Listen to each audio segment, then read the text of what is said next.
Manana rien, manana rien, manana rien, manana rien. Madamana, sama mutani za komoro na nyimana. Tifatondra, efatisi ravita minyasa rotampiaruna.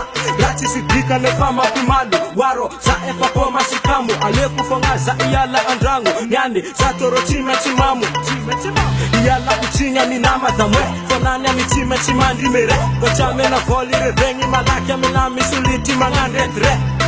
Hepa kaza unine, hepa kaza ubaba, hepa kaza unine, fale kuniba kaza nde igaka. Hepa tekiza mtfati sana madamo, asarota piaruna efa din sapa mesefa makamo. Kamila Philip, yala ku eli anapo zande gaka. Makivi kivi, zatite ya difaleza inataka.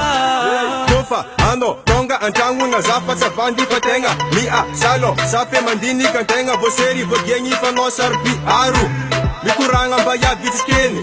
Iboka antenga tsteni. Keleku antenga itupa anganu. Feki, betis, eli.